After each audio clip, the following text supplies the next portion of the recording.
Hi hello welcome to our channel. నేను మీ సిరి. ఈరోజు మనం చెప్పుకోబోయే కథ ప్రేమ సంఘర్షణ పార్ట్ 5.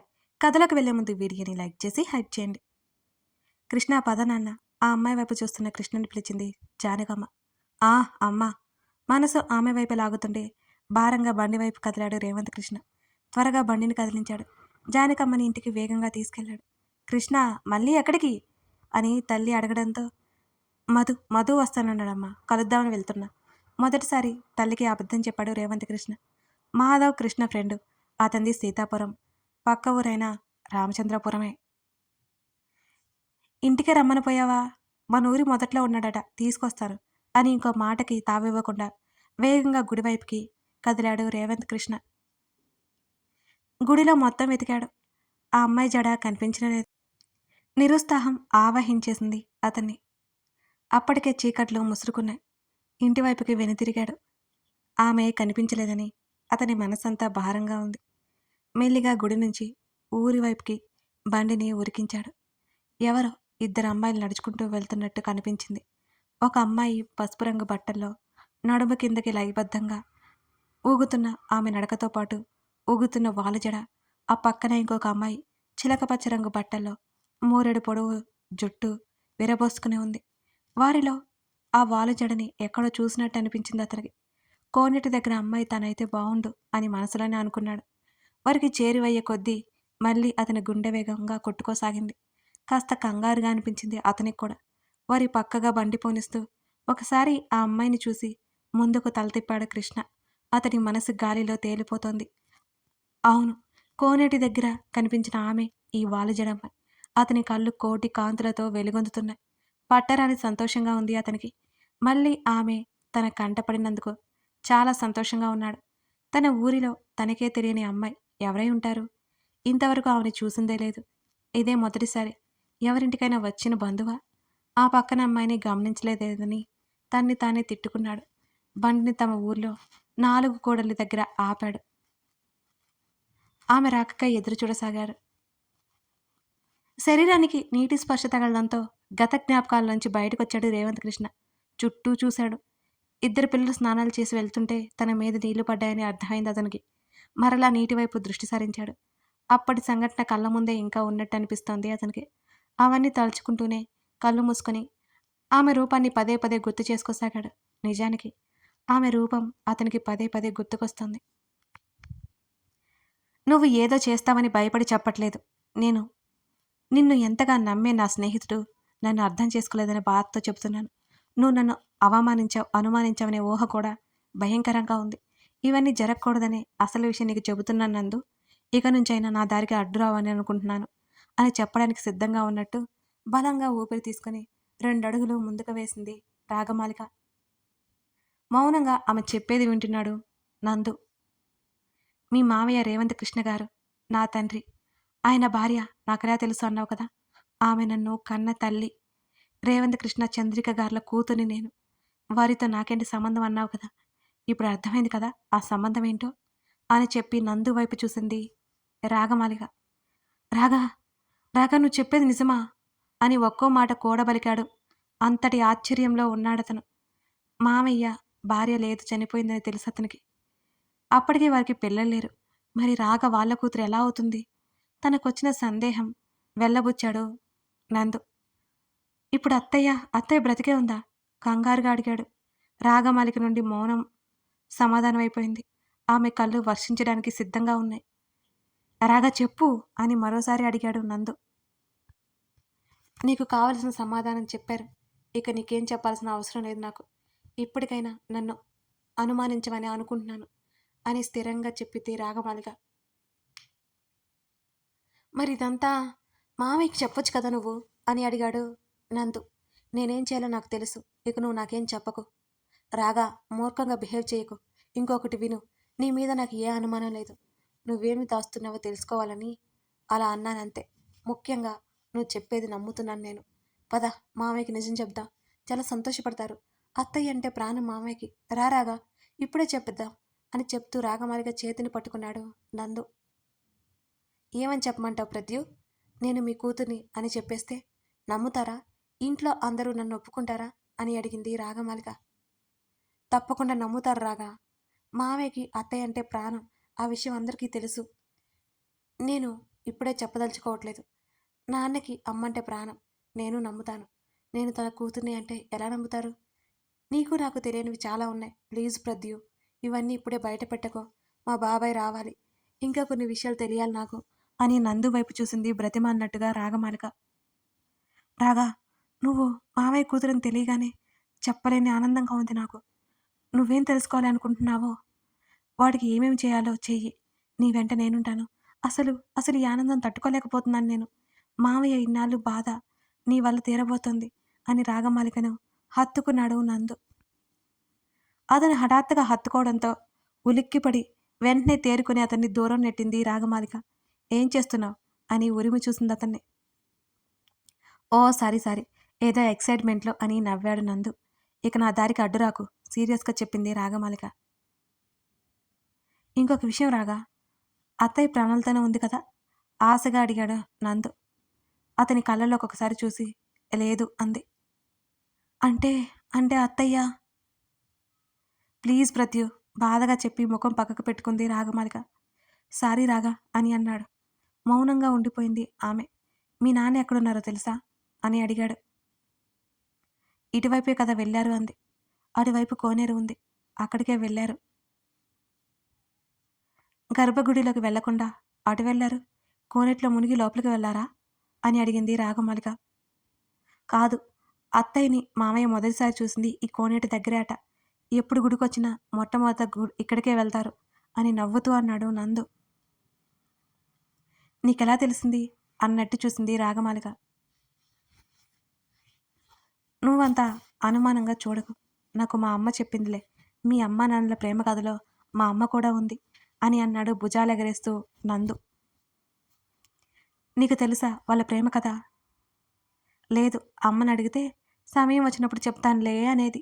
ఎప్పుడు అదే చెబుతుంటే ఇక నేను అడగడమే మానేశాను అని అన్నాడు నందు.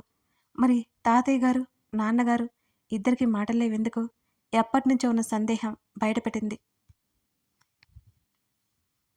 మామయ్య మళ్ళీ పెళ్లి చేసుకోలేదని తాతయ్యకి కోపం. అత్తయ్య మామయ్యకి పెళ్లి చేసుకోవడం తాతయ్యకి ఇష్టం లేదట. కాస్త ఇబ్బందిగా చెప్పాడు నందు. సరే నాన్న దగ్గరికి వెళ్దాం పదా. కోనేటి వైపుకి నడిచింది. నువ్వు వెళ్ళు, నేను గుడిలో ఉంటాను అని లోపలికి బయలుదేరాడు నందు. కోనేటి దగ్గర మెట్ల మీద కూర్చున్న రేవంత్ కృష్ణ దగ్గరికి వెళ్ళింది రాగమాలిక. ఆయన దృష్టి అంతా నీటి మీదనే ఉంది.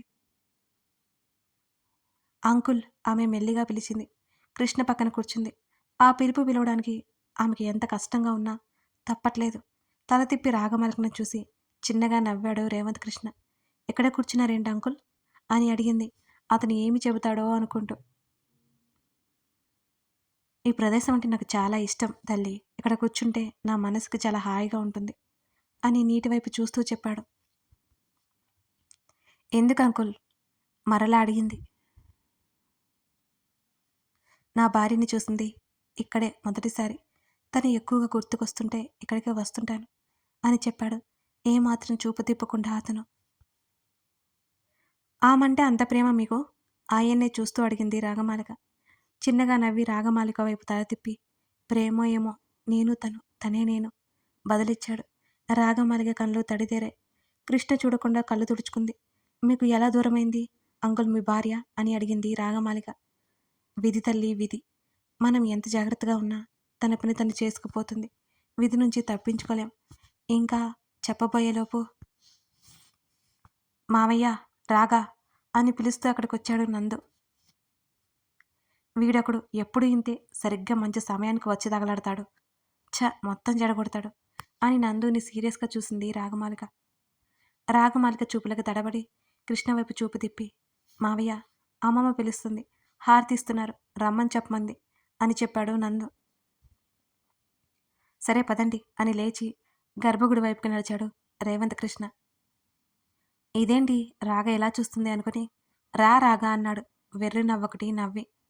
నువ్వెప్పుడు ఇంతే ప్రద్యు, నాకు అడ్డు వస్తూనే ఉంటావు అని గుర్రుగా చూసింది అతన్ని. ఇప్పుడు నేనేం చేశాను అని అయోమయంగా అమాయకంగా అడిగాడు నందు. నన్నింకా ఇరిటేట్ చేయకు నందు, పద. రుసరుసా చూసి కృష్ణ వెళ్ళిన వైపుకి నడిచింది రాగమాలిక.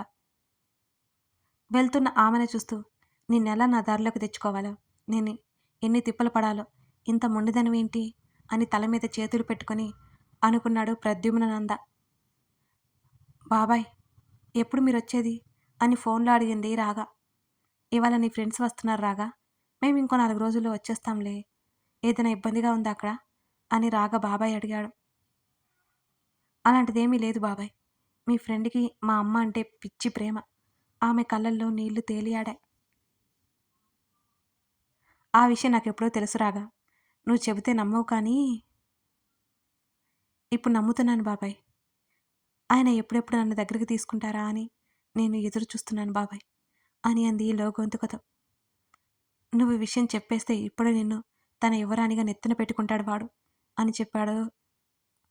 కానీ నమ్మకపోతే ఆమె మాటల్లో భయం తెలుస్తోంది. మధు ఎవరు? ఆడవారి గొంతు వినిపించింది రాగమాలికకి. అలాంటిదేమీ ఉండదు. ఇదిగో మీ పిన్ని వచ్చింది మాట్లాడు అని మాధవ్ ఫోన్ని తన భార్య సుప్రజకిచ్చాడు. పిన్ని పిలిచింది రాగ. ఎలా ఉన్నావు బంగారం అని అడిగింది సుప్రజ. నేను చాలా బాగున్నాను. మిమ్మల్ని చాలా మిస్ అవుతున్నాను అని చెప్పింది రాగ. నేను కూడా రాగా. ఇదిగో మీ బాబాయ్ రోజు చెబుతూనే ఉన్నాను రాగ దగ్గరికి వెళ్దామని. వింటేగా అని అంది మాధవ్ వైపు సీరియస్గా చూస్తూ సుప్రజ. సరే సరేలే పిన్ని, మెల్లిగా వద్దురు. భోజనం చేశారా అని నవ్వింది. చెప్పాంగా, చేశాం మేము. ఒక విషయం చెప్పడం మర్చిపోయాను. నీకు తినడానికి కొన్ని ఐటమ్స్ మీ ఫ్రెండ్స్కి ఇచ్చి పంపిస్తున్నాను. మొత్తం తినేయాలి అని అంది బెదిరింపుగా సుప్రజ. పిన్ని నువ్వేం దిగులు పడుకో, ఇక్కడంతా బాగుంది అని వారి ఆప్యాయతకి సంతోషంగా నవ్వింది. మీ నాన్న ఎలా ఉన్నాడు సుప్రజ అడిగింది. అమ్మని తలుచుకుంటూ గడుపుతున్నాడు బదిలిచ్చింది రాగమాలిక. ఇంకేం మాట్లాడలేకపోయింది సుప్రజ. సుప్రజ చేతిలో ఫోన్ తీసుకున్నాడు మాధవ్. సరే రాగా, జాగ్రత్త, ఇక ఉండనా? అలాగే బాబాయ్ అని ఫోన్ పెట్టేసి ఆలోచనలో కూరుకుపోయింది రాగమాలిక. అంతలోనే భూ అని వెనక నుంచి కొన్ని గొంతులు ఒకేసారి అరవడంతో ఆమె ఉలిక్కిపడి భయంతో అరిచింది. తన స్నేహితులంతా నవ్వడంతో వాళ్ళ వైపు కోపంగా చూసి ముఖం తిప్పుకుంది రాగమాలిక. అందరూ బుజ్జగించి మాట్లాడుకోవడం మొదలుపెట్టారు. ఇక నందు కూడా వచ్చి వాళ్ళందరినీ పలకరించాడు. రే రాఖీగా, ప్రణయ్, లిఖిత, పూజ వాళ్ళంటే డాక్టర్స్, మరి నువ్వో సాఫ్ట్వేర్ గాడివి, మరి నీకు వీళ్ళతో పనేంట్రా? రాఖీ మెడ పట్టుకుని అందాడు నందు. మాకు కావాల్సినవి అందించాలంటే ఒకరు కావాలి కదా ప్రద్యు, అందుకే వీని తీసుకొచ్చాం అని పూజ అనగానే అందరూ ఫక్కుని నవ్వారు. అంటారా, ఇప్పుడు ఎన్నైనా అంటారు. మీరే కదరా నన్ను బలవంత పెట్టింది, బ్రతిమాలింది. ప్రణయ్ పూజ వైపు గుర్రుగా చూశాడు రాఖీ. వదిలేయండి రావాన్ని, మిగతా వారితో చెప్పి. నువ్వు లేకుండా మేము ఎలా ఉంటాంరా ఇక్కడ? రాఖీని నందు నుండి విడిపించింది లిఖిత. ప్రద్యు ఎలా ఉన్నావు అని అడిగింది లిఖిత. బాగున్నాను లిక్కి నవ్వాడు ప్రద్యు. రాగా, నేను ఇక్కడి నుంచి వెళ్ళిపోతాను. ఇదిగో వీడు నన్ను ఇన్సల్ట్ చేస్తున్నాడు అని రాగమాలికకి నందు మీద కంప్లైంట్ ఇచ్చాడు రాఖీ. వాడి మాటలకేం కానీ నువ్వు పట్టించుకోవద్దు రాఖీ. నువ్వు లేకుండా మన గ్రూప్ ఎలా ఫుల్ఫిల్ అవుతుంది అని ఒకసారి నందుని చూసి చూపులు మరుచుకుని రాఖీ వైపు చూసి అడిగింది రాగమాలిక. నందు వైపు చూసి గర్వంగా నవ్వాడు రాఖీ. తంతానన్నట్టు సైగ చేశాడు నందు. రాగమాలిక, నందు, రాఖీ ముగ్గురు కొలీగ్స్, లిఖిత, పూజ, ప్రణయ్ డాక్టర్స్. వాళ్ళ హెల్ప్తోనే మెడికల్ క్యాంప్ ఆలోచన సిద్ధం చేసింది రాగమాలిక. లిఖిత, ప్రణయ్, పూజ, రాఖీ, రాగమాలిక చిన్నప్పటి ఫ్రెండ్స్. నందు వాళ్ళని కలిశాక అతను కూడా అందరిలో ఒకటిగా ఉన్నాడు. 6గురు మంచి ఫ్రెండ్స్ అయ్యారు. రాగా, ఏర్పాట్లన్నీ పూర్తయ్యాయా అని లిఖిత అడిగింది. ఇంకా లేదు లిక్కి, ఈరోజు అంకుల్తో మాట్లాడదాను అని అంది రాగమాలిక. అవసరం లేదు, ఆల్రెడీ ఏర్పాట్లన్నీ పూర్తయిపోయాయి అని అన్నాడు నందు. ఆశ్చర్యంగా చూసింది రాగ. ఓహ్ గుడ్, రేపటి నుంచి సర్వీస్ మొదలు పెట్టేద్దాం అని పూజ అంది. మౌనంగా తల ఊపింది రాగమాలిక. అందరూ భోజనానికి రండమ్మా అని సుక్కు పిలిచింది. హాల్లోకి వెళ్లారంతా. అక్కడ కృష్ణతో మాట్లాడారు. పెద్దవాళ్ళందరూ ముందే భోజనం చేయడంతో తర్వాత వీళ్ళు కూర్చున్నారు. నందు ఉండడంతో అంతగా ఎవరికి ఇబ్బంది అనిపించలేదు. సరదాగా గడిచిపోయింది. ఆ రోజు ప్రయాణ బడలిక వల్ల ఇంకా రెస్ట్ తీసుకున్నారు మిగిలిన స్నేహితులంతా. రాగమాలిక మాత్రం రోజు సాయంత్రం కృష్ణ పక్కనే కూర్చునేది. అవి ఇవి మాట్లాడుతూ కాస్త సమయం గడిపేది అతనితో. గదిలో ఎంతకి నిద్ర పట్టలేదు రేవంత్ కృష్ణకి. ఆరు బయట నవ్వారు మంచం వేయించుకున్నాడు. వెల్లేకలా పడుకొని తల కింద చేతులు పెట్టుకొని నెలవంకను తదేకంగా చూస్తుండిపోయాడు. ఆ నెలవంకలో అందమైన కళ్ళు, చిరునవ్వుతో ఉండే పెదవులతో పాటు ఒక చక్కని రూపం నవ్వుతూ అతన్నే చూస్తున్నట్టు అనిపించింది రేవంత్ కృష్ణకి. పెదవులు చిరునవ్వుతో విరిసే మెల్లిమెల్లిగా గతంలోకి పరుగులు పెట్టాయి అతని ఆలోచనలు. కథ కొనసాగుతోంది.